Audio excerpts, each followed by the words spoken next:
오늘 저희가 함께 나눠볼 말씀은 여호수아서 7장 1절에서 15절의 말씀입니다. 여호수아서 7장 1절에서 15절의 말씀을 저와 여러분들이 합독하여서 함께 나누어 보도록 하겠습니다. 이스라엘 자손들이 온전히 바친 물건으로 말미암아 범죄하였으니 이는 유다 지파 세라의 증손 삽디의 손자 갈미의 아들 아간이 온전히 바친 물건을 가졌음이라. 여호와께서 이스라엘 자손에게 진노하시니라. 여호수아가 여리고에서 사람을 베델 동쪽 벳아웬 곁에 있는 아이로 보내며 그들에게 말하여 이르되 올라가서 그 땅을 정탐하라 하매 그 사람들이 올라가서 아이를 정탐하고 여호수아에게로 돌아와 그에게 이르되 백성을 다 올라가게 하지 말고 2-3천 명만 올라가서 아이를 치게 하소서. 그들은 소수이니 모든 백성을 그리로 보내어 수고롭게 하지 마소서 하므로 백성 중 3천 명을 그리로 올라갔다가 아이 사람 앞에서 도망하니 아이 사람이 그들을 36명쯤 쳐 죽이고 성문 앞에서부터 스바림까지 쫓아가 내려가는 비탈에서 쳤으므로 백성의 마음이 녹아 물같이 된지라. 여호수아가 옷을 찢고 이스라엘 장로들과 함께 여호와의 궤 앞에서 땅에 엎드려 머리에 티끌을 뒤집어 쓰고 저물도록 있다가 이르되 슬퍼서로 주 여호와여 어찌하여 이 백성을 인도하여 요단을 건너게 하시고 우리를 아모리 사람의 손에 넘겨 멸망시키려 하셨나이까. 우리가 요단 저쪽을 만족하게 여겨 거주하였다면 좋았을 뻔하였나이다. 주여 이스라엘이 그의 원수들 앞에서 돌아섰으니 내가 무슨 말을 하오리이까. 가나안 사람과 이 땅의 모든 사람들이 듣고 우리를 둘러싸고 우리 이름을 세상에서 끊으리니 주의 크신 이름을 위하여 어떻게 하시려 하나이까 하니 여호와께서 여호수아에게 이르시되 일어나라 어찌하여 이렇게 엎드렸느냐. 이스라엘이 범죄하여 내가 그들에게 명령한 나의 언약을 어겼으며 또한 그들이 온전한 바친 물건을 가져가고 도둑질하며 속이고 그것을 그들의 물건 가운데에 두었느니라. 그러므로 이스라엘 자손들이 그들의 원수 앞에 능히 맞서지 못하고 그 앞에서 돌아섰나니 이는 그들도 온전히 바친 것이 됨이라. 그 온전히 바친 물건을 너희 중에서 멸하지 아니하며 내가 다시는 너희와 함께 있지 아니하리라. 너는 일어나서 백성을 거룩하게 하여 이르기를 너희는 내일을 위하여 스스로 거룩하게 하라. 이스라엘의 하나님 여호와의 말씀에 이스라엘아 너희 가운데에 온전히 바친 물건이 있나니 너희가 그 온전히 바친 물건을 너희 가운데에 제하기까지는 내 원수들 앞에 능히 맞서지 못하리라. 너희는 아침에 너희의 지파대로 가까이 나아오라. 여호와께서 뽑히는 그 지파는 그 족속대로 가까이 나올 것이요 여호와께 뽑히는 족속은 그 가족대로 가까이 나올 것이요 여호와께 뽑히는 그 가족은 그 남자들이 가까이 나올 것이며 온전히 바친 물건을 가진 자로 뽑힌 자를 불사르되 그와 그의 모든 소유를 그리하라. 이는 여호와의 언약을 어기고 이스라엘 가운데서 망령된 일을 행하였음이라 하셨다 하라. 아멘. 저희는 어제 여리고성을 함락하는 이스라엘의 모습을 살펴보았습니다. 이 함락을 통하여서 전쟁은 하나님께 달려 있으며 이스라엘이 하나님의 명령에 온전히 순종하게 될 때에 주시는 승리임을 그렇게 살펴보았습니다. 이를 통하여서 이스라엘 백성들이 가나안 땅에서 누구를 의지하고 살아야 하는지를 그렇게 살펴보았습니다. 그리고 오늘 본문인 아이성 전투의 이야기가 나오고 있습니다. 전쟁을 수행하는 방법이나 그리고 전략적인 그 위치의 요충지의 중요성을 놓고 보았을 때에 여리고와 아이성은 비슷한 점이 많이 있습니다. 그러나 이 아이성의 전투의 이야기는 여리고성과는 다르게 이스라엘 백성의 실패를 나타내고 있는 그 이야기로 유명합니다. 우선 아이성은 여리고성과 같이 아주 전략적으로 중요한 위치에 있었습니다. 가나안 땅에는 대부분의 지역들이 낮은 지역으로 구성이 되어 있는데 이 아이성은 산악지대에 있는 그런 요충지였고 공격적인 측면에서 낮은 지대로 공격해 오기에 좋은 위치에 있는 그런 성이었습니다. 방어적인 측면으로 살펴보아도 아래에서 위로 공격을 해와야 되기 때문에 공격을 막아내기에 아주 요긴한 그런 위치였습니다. 이스라엘 백성이 그 성을 점령한다면 높은 지대에서 주변의 그 상황들을 살펴보기도 너무나도 좋은 위치였습니다. 이처럼 아이성은 전략적으로 중요한 위치에 놓여져 있는 성이었습니다. 아이성 전투에 앞서서 이스라엘 백성들은 여리고성 전투와 같이 정탐꾼을 보내어 그 성을 정탐하게 하였습니다. 여리고성의 전투와 비슷하게 시작이 되는 듯하지만 여리고성과는 다르게 이 아이성 전투에서는 패배했습니다. 여리고성의 전투와 아이성 전투가 기록되어 있는 본문의 차이점을 살펴본다면 여리고성의 전투는 하나님께서 함께하며 하나님께서 이스라엘에게 명령하시는 것으로 시작이 되지만 이 아이성 전투를 기록하는 그 본문을 살펴보면 이스라엘 자손들이 여호와 앞에서 범죄하여서 하나님께서 진노하셨다라고 하는 그 말씀으로 시작되고 있습니다.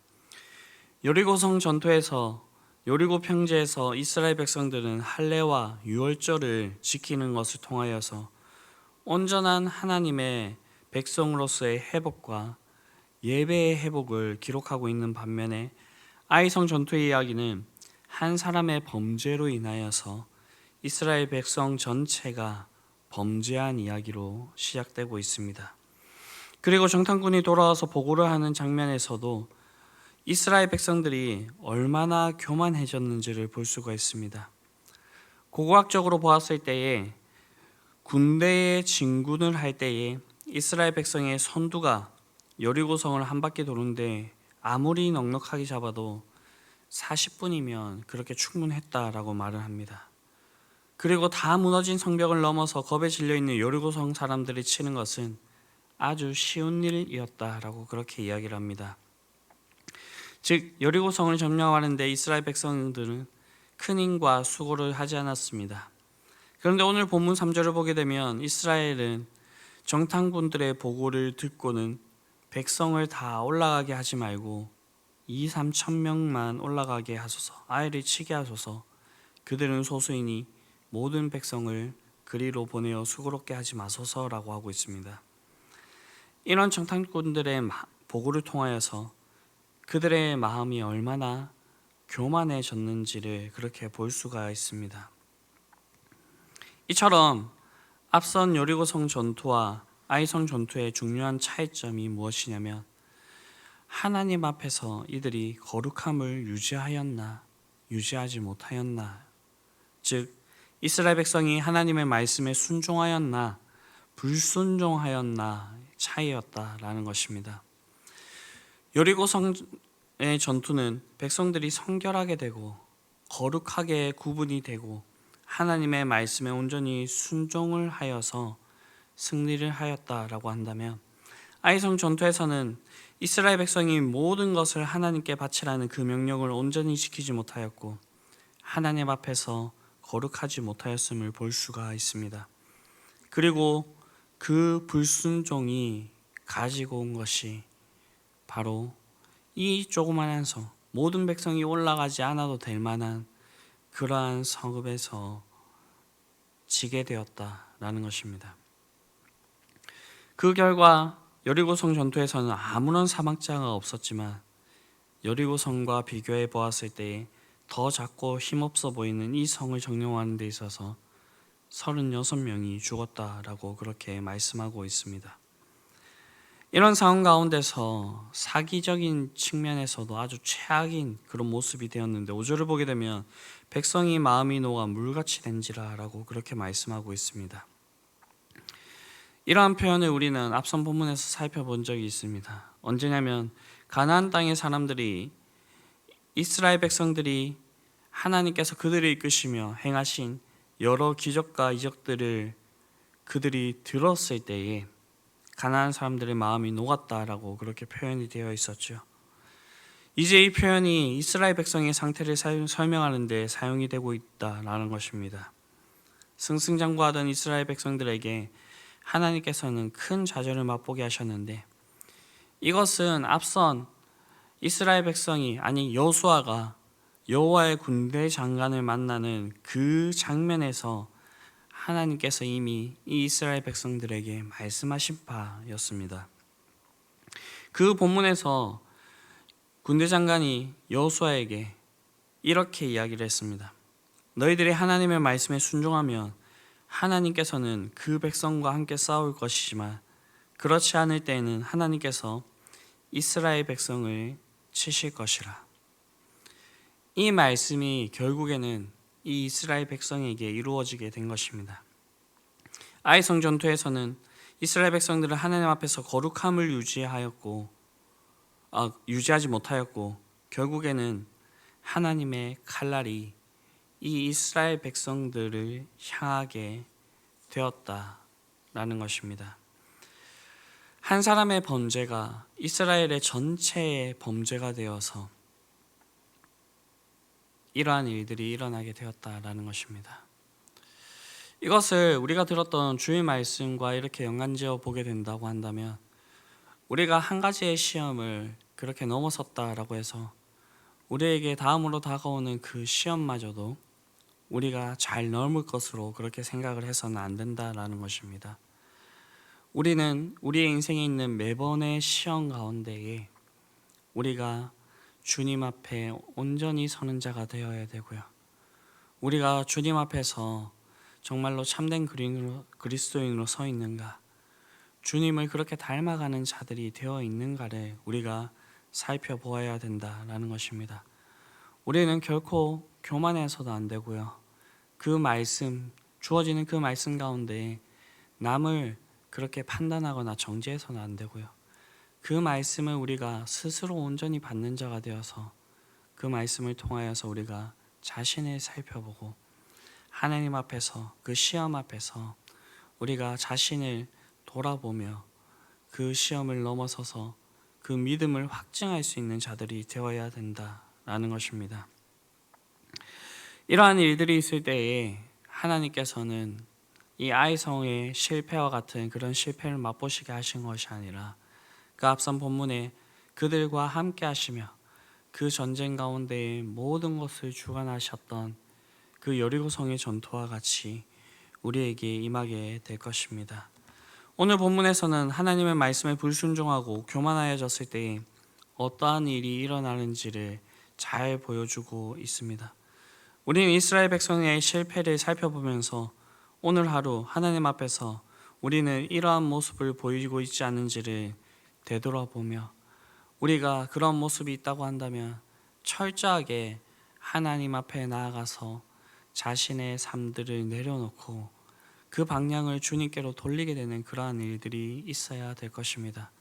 그렇게 할 때 하나님께서는 기쁘시고 미쁘시사 우리가 다시 살 수 있는 그 방향대로 우리를 돌이키게 하실 것입니다.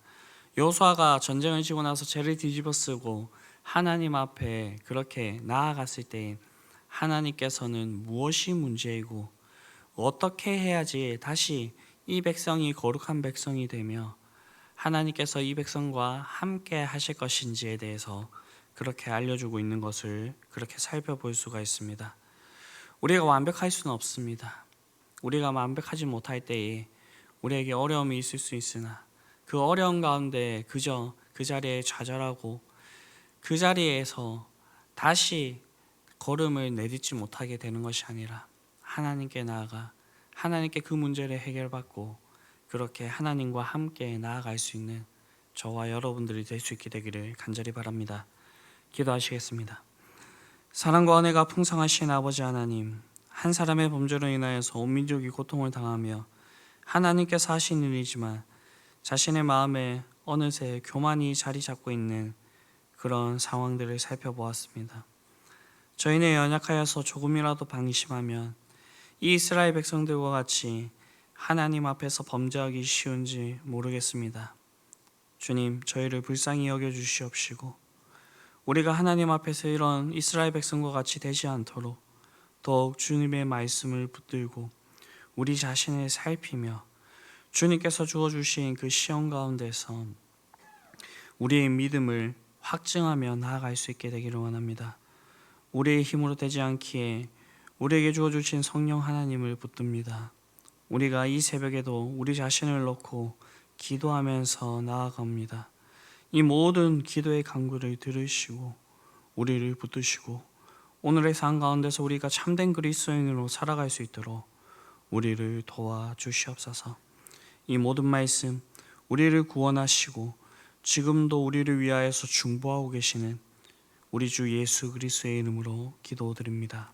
아멘.